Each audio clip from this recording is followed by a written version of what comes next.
భారత రాజ్యాంగంలోని ఆర్టికల్ 170 భారతదేశంలోని రాష్ట్రాల శాసన సభల కూర్పుకు సంబంధించినది. దాని ముఖ్య అంశాల వివరణ ఇక్కడ ఉంది.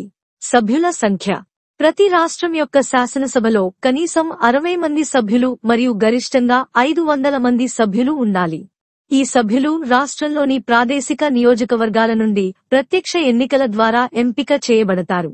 ప్రాదేశిక నియోజకవర్గాలు. ప్రతి రాష్ట్రం ప్రాదేశిక నియోజకవర్గాలుగా విభజించబడింది.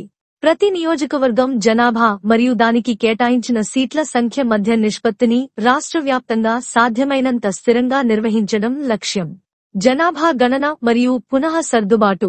ప్రతి జనాభా గణన తర్వాత ప్రతి రాష్ట్రం యొక్క శాసనసభలో మొత్తం స్థానాల సంఖ్య మరియు రాష్ట్రాన్ని ప్రాదేశిక నియోజకవర్గాలుగా విభజించడం పునఃసవరణకు లోబడి ఉంటుంది. చట్టం ద్వారా పార్లమెంటు నిర్ణయించిన అధికారం ద్వారా ఈ పునర్నిర్మాణం జరుగుతుంది. అయితే ఈ పునర్నిర్మాణం దాని ప్రస్తుత పదవీకాలం ముగిసే వరకు శాసనసభలో ప్రాతినిధ్యంపై ప్రభావం చూపదు. జనాభా గణనకు సంబంధించిన నిబంధనలు.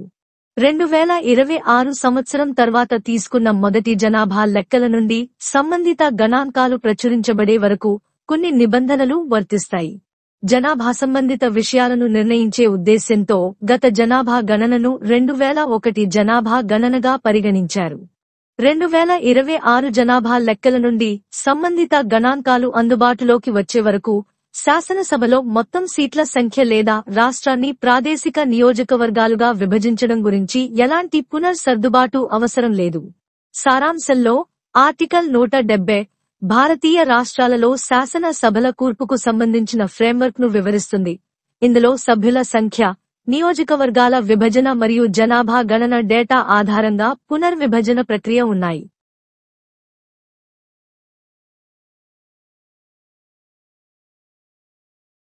భారత సంవిధానము. భాగము 6. రాజ్యములు. అధ్యాయము 3. రాజ్యశాసన మండలి. సాధారణ విషయములు. ఆర్టికల్ 170 శాసనసభల సంరచన. 1. 333వ అనుచ్ఛేదములోని నిబంధనలకు అధ్యధీనమై ప్రతి రాజ్య శాసనసభ ఆ రాజ్యములోని ప్రాదేశిక నియోజకవర్గముల నుండి ప్రత్యక్ష ఎన్నిక ద్వారా ఎంపిక చేయబడిన 500 మందికి మించని 60 మందికి తక్కువ కాని సభ్యులతో కూడియుండును. 2. ఖండము 1 నిమిత్తము అందలి ప్రతి నియోజకవర్గపు జనసంఖ్యకును ఆ నియోజకవర్గమునకు కేటాయించబడిన స్థానముల సంఖ్యకును గల నిష్పత్తి ఆచరణీయమైనంత మేరకు రాజ్యమునందంతటను ఒకే రీతిగా నుండునట్లు ప్రతి రాజ్యము ప్రాదేశిక నియోజకవర్గములుగా విభజింపబడవలెను. విశదీకరణ. ఈ ఖండములో జనసంఖ్య అను పదబంధమునకు కట్టెకడపటిదియు అందుకు సంబంధించిన అంకెలు ప్రచురింపబడినదియు అగు జనగణలో అభినిశ్చితమైన జనసంఖ్య అని అర్థము. అయితే ఈ విశదీకరణలో కట్టెకడపటియు అందుకు సంబంధించిన అంకెలు ప్రచురింపబడినదియు అగు జనగణనకు గల నిర్దేశమును 2026వ సంవత్సరము పిమ్మట చేయబడు మొదటి జనగణనకు సంబంధించిన అంకెలు ప్రచురింపబడు వరకు 2001వ సంవత్సరపు జనగణనకు నిర్దేశమైనట్లు అన్వయించుకొనవలెను. 3. ప్రతి ఒక్క జనగణన పూర్తియైన పిమ్మట ప్రతి రాజ్య శాసనసభలోని మొత్తము స్థానముల సంఖ్య మరియు ప్రాదేశిక నియోజకవర్గములుగా ప్రతి రాజ్యము యొక్క విభజన పార్లమెంటు శాసనము ద్వారా నిర్ధారణ చేయునట్టి ప్రాధికారిచే మరియు అట్టి రీతిలో తిరిగి సర్దుబాటు చేయబడవలెను. అయితే అట్లు తిరిగి చేయబడిన సర్దుబాటు అప్పుడు అస్తిత్వములోనున్న శాసనసభ విఘటితమగు వరకు ఆ సభలోని ప్రాతినిధ్యమునకు భంగము కలిగించరాదు.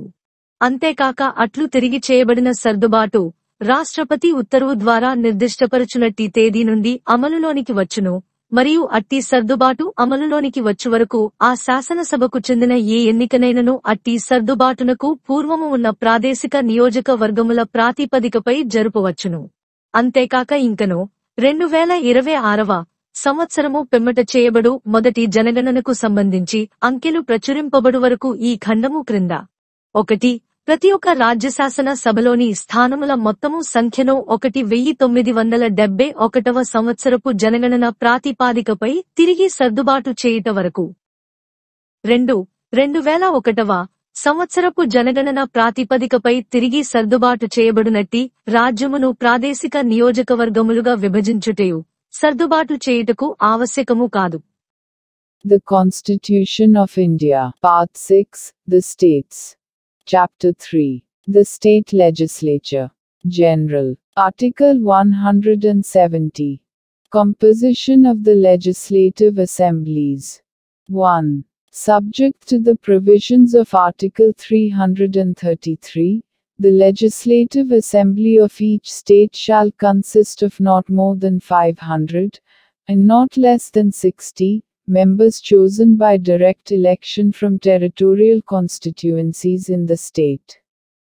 2. For the purposes of Clause 1, each state shall be divided into territorial constituencies, in such manner, that the ratio between the population of each constituency, and the number of seats allotted to it shall, so far as practicable, be the same throughout the state. Explanation. In this clause, the expression population means the population as ascertained at the last preceding census, of which the relevant figures have been published.